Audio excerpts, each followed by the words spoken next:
अरे आग लगे, ये भी कोई जिंदगी है। सुबह से चिल्लम चिल्ली पुकार सुन के मैं तो तंग आ गई हूँ। अरे वो भी क्या दिन थे जब मैं गांव में रहा करती थी। पहले बड़ी सुखी थी मैं। पहले मेरी जिंदगी क्या थी और अब क्या हो गई है। शहर में तो लोग भेड़ बकरी की तरह जीते हैं। जीने का असली मजा तो गांव में है। क्यों, क्या हुआ माँ जी?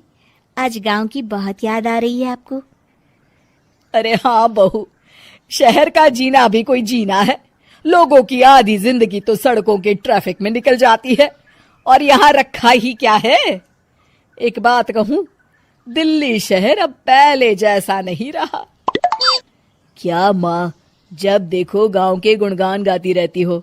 ठीक है, इस बार ना बच्चों के कॉलेज की छुट्टियों में हम सब गांव चलेंगे, ठीक है?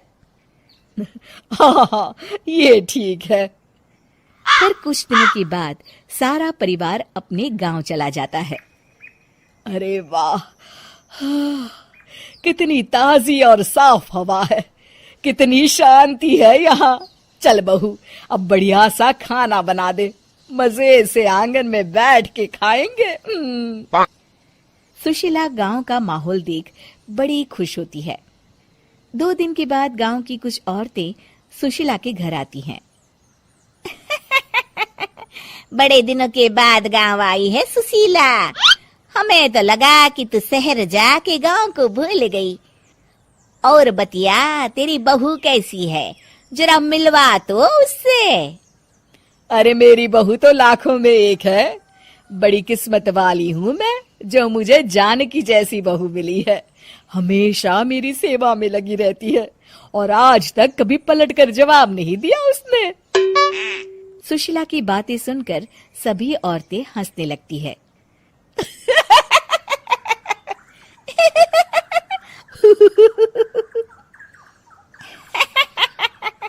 अरे कुछ भी बोले जा रही है। तबीयत तो ठीक है? तेरी बहू चांद से आई है क्या? क्यों बहनों, दुनिया की कोई भी बहू अच्छी होती है क्या? सब औरतें ममता की हाँ में हाँ मिलाती हैं। अरे मैं तो कहती हूँ दुनिया की हर बहू सास का खून चूसने वाली डायन होती है, डायन। मैं तो एक बिल में 1000 सांप के साथ रह सकती हूँ, लेकिन अपनी बहू के साथ नहीं रह सकती। हाँ, तूने सही कहा। मेरी बहू तो तेरी बहू से भी 2 कदम आगे है। सब औरतों की बातें सुनकर ममता मन ही मन बड़बड़ाती है। अरे ये गांव सुधर गया, लेकिन औरतें नहीं सुधरी। अगर थोड़ी देर और इनकी बेवकूफी भरी बातें सुनूंगी तो मैं सच में पागल हो जाऊंगी। फिर सुशीला उन औरतों को घर से दफा कर देती है और राहत की सांस लेती है। अरे बहू, जरा बाम लाके मेरे सर पर तो लगा दे। उन औरतों की फालतू बातें सुनकर मेरा सर चकरा गया है। इस गांव की औरतों का तो भगवान ही मालिक है। फिर अगले दिन सुशीला की सास उससे कहती है, अरे बहू, तू यहाँ क्या आराम फरमाने आई है? आखिर ये तेरा ससुराल है। चल चल, घर के कामों में हाथ बटा। शहर में कुछ काम धाम तो करती नहीं है। जरा अपने आप को तो देख, कितनी मोटी हो गई है। सारा दिन घर का काम करने के बाद शाम को सुशीला, हाय मेरी कमर, हाय मेरे पैरों ने तो जवाब दे दिया। आज तो मुझसे मक्खी भी न मारी जाएगी। अरे बहू, जरा आकर मेरे हाथ पैर तो दबा दे। जी माँ जी, अभी आती हूँ। तभी सुशीला की सास जानकी को रोकते हुए कहती है, अरे रुक जा बहू, एक दिन काम करके इसको इसकी नानी याद आ गई। हम लोग तो रोज इतना काम करते हैं, कोई जरूरत नहीं इसके हाथ पैर दबाने की। सुबह तक सब ठीक हो जाएगा। सुशीला अपनी सास की बातें सुनकर हैरान रह जाती है। इस तरह धीरे धीरे गांव आने के बाद सुशीला की परेशानी शुरू हो जाती है। फिर एक दिन अरे आज तो मैं कपिल शर्मा देखूंगी क्योंकि आज संडे है।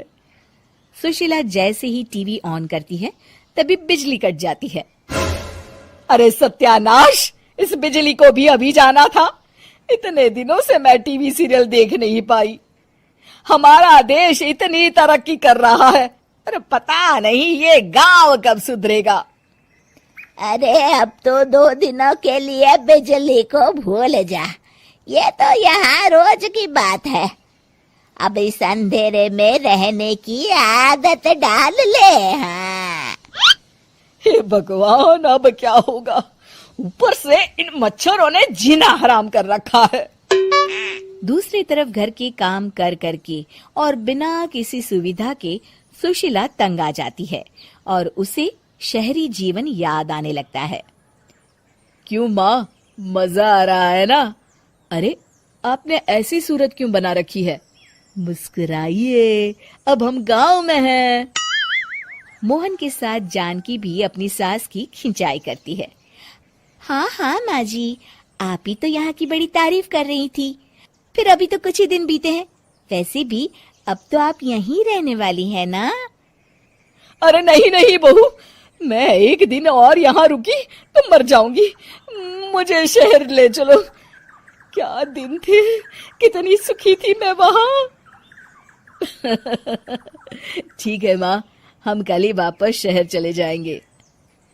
इस तरह सुशीला शहर आ जाती है और फिर कभी दोबारा गांव जाने की जिद नहीं करती।